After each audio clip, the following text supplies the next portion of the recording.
చెంచలమ్మ, కేశవ సింధూరకు సంబంధానికి వెళ్ళి ఇంటికి వస్తూ ఉంటారు. సింధూర వాళ్ళని చూడగానే ఇక్కడున్న వాళ్ళంతా గప్‌చుప్‌న నోరు మూసుకొని నిలబడుతూ ఉంటారు. ఇక సింధూరకి సంబంధం గురించి మాట్లాడుకుంటూ బాగుంది కదండీ సంబంధం, నాకైతే నచ్చింది. మంత్రి గారి సంబంధం అంటే మామూలు మాట. నేను ఫస్ట్ ఒప్పుకుంటారో ఒప్పుకోరో అనుకున్నాను. కానీ చెంచలమ్మ గారితో వియ్యం అనేసరికి వాళ్ళు ఎమ్మటే ఒప్పుకున్నారు. నాకు చాలా సంతోషంగా ఉంది అని చెప్పేసి వీళ్ళిద్దరు మాట్లాడుకుంటూ ఉండగానే చాముండి నాకు తల పట్టేసినట్టుంది, కొద్దిగా కాఫీ తీసుకొస్తావా అని చెప్పేసి చాముండిని అంటూ ఉంటుంది. ఏమైంది నాకు చెప్తుంది, నేనేమైనా ఇంటి పని మనిషినా? ఆ! ఆ! తెస్తాను అత్తమ్మ అనగానే, అక్క ఒకసారి అటు చూడు, నా కొడుకు ఎంత బాధ్యతగా నడుచుకుంటున్నాడో, లెక్కలన్నీ తనే చూసుకుంటున్నాడు, మమ్మల్ని ఏటికి దగ్గరికి రానివ్వట్లేదు అక్క అని చెప్పగానే, రవిబాబు సిన్సియర్‌గా కూలోళ్ళకు లెక్కలు కడుతూ డబ్బులు ఇస్తూ ఉంటాడు. ఆ! ఆ! అవును.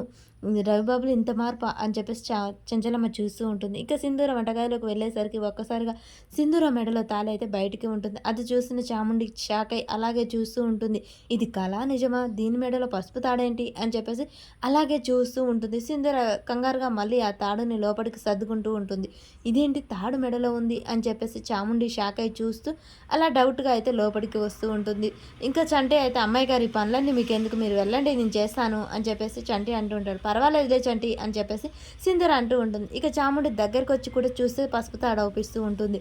సింధూర మెడలో పసుపు తాడ అని చెప్పేసి గమనిస్తూ, ఏంటి సింధూర అని చెప్పేసి అనగానే, అత్తమ్మకు కాఫీ కావాలంట తొందరగా తీసుకెళ్ళు అని చెప్పేసి అనగానే నేను తీసుకెళ్తాను అమ్మాయి గారు అని చంటి వస్తాడు. అన్నిట్లో వేలు పెట్టకు, నీకు కాదు కదా చెప్పింది, నువ్వు అమ్మ సింధూర తీసుకెళ్తుందిలే, పని వాళ్ళందరికీ జీతాలు ఇస్తున్నాడు బావ, వెళ్ళు తీసుకోపో అని చెప్పేసి అనగానే, అవునా మహాలక్ష్మిని ఇస్తున్నారా, అయితే మహాలక్ష్మిని అస్సలు ఆలస్యం చేయకూడదండి, తొందరగా వెళ్ళి తీసుకుంటాను అని చెప్పేసి అయితే చంటి పరుగున బయటికి వెళ్ళిపోతాడు. ఇక చాముండి సింధూరనే గమనిస్తూ ఉంటుంది.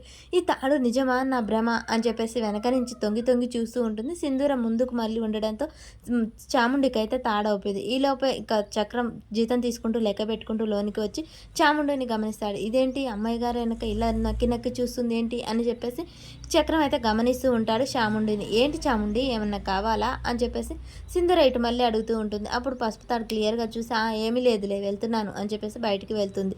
కాఫీ తీసుకొని తొందరగా రా అని చెప్తుంది. ఇక ఈలోపే చంటి వెళ్ళి రవిబాబు దగ్గర అయితే జీతం తీసుకుంటాడు. అక్క నా కొడుకు అయితే ఎంత బాధ్యతగా నడుచుకుంటున్నాడో, నాకైతే చాలా సంతోషంగా ఉంది అక్క అని చెప్పేసి రేణుక సంతోషపడుతూ ఉంటుంది. పెదనాన్న కూలోళ్ళకు డబ్బులు ఇచ్చాను, ఇవి మిలిగాయి తీసుకోండి అని చెప్పేసి రవిబాబు తెచ్చి మిగిలిన డబ్బులు ఇస్తూ ఉంటాడు. రవిబాబు, నువ్వు ఇలా మారడం మాకు చాలా సంతోషంగా ఉంది, నువ్వు ఇంత తొందరగా మార్పు తెచ్చుకొని ఇంటి బాధ్యతలన్నీ చక్కగా చూసుకోవడం నాకైతే చాలా చాలా ఆనందంగా ఉంది అని చెప్పేసి చెంచలమ్మ మాట్లాడుతూ ఉంటుంది. అంతా నీ ఆశీర్వాదం పెద్దమ్మ, నాకు నేనుగా మారాలనుకున్నాను, ఇంట్లో ఎవరికరు తప్పు చేసినా ఇంటి పరువు పోతుందని తెలుసుకున్నాను, అందుకే నేను ఇక తప్పులు చేయకుండా నాకు నేనుగా మారి ఇంటి బాధ్యత వ్యవహారాలు చూసుకోవాలనుకుంటున్నాను పెద్దమ్మ అని చెప్పేసి రవిబాబు అయితే ఇంకా మంచిగా మారినట్టు మాట్లాడుతూ ఉంటాడు. కేశవ, నాకు చాలా సంతోషంగా ఉందిరా రవిబాబు, ఎప్పుడు ఇలాగే ఉండు, అలాగే పెదనాన్న అని చెప్పేసి ఇక రవిబాబుతో అయితే కొన్ని ముచ్చట్లు అయితే వాళ్ళు అన్నీ చెప్తూ ఉంటారు. అదంతా చూసిన రేణుక ఇంటి పటాబి అంతా నాకే వచ్చింది అని చెప్పేసి సంతోషపడుతూ ఉంటుంది. చంటి వాళ్ళు కబుర్లు చెప్పుకుంటూ ఉంటారు.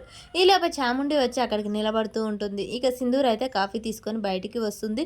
మరి ఇక చాముండి సింధూర మెడలో తాళి గురించి బయట పెడుతుందా, అసలు ఏం జరుగుతుంది, ఇది తెలుసుకున్న చక్రం ముందుగానే తాడు తీసేపిస్తాడా, ఏం జరుగుతుంది అనేది మనకు ముందు ఎపిసోడ్లో తెలుస్తుంది.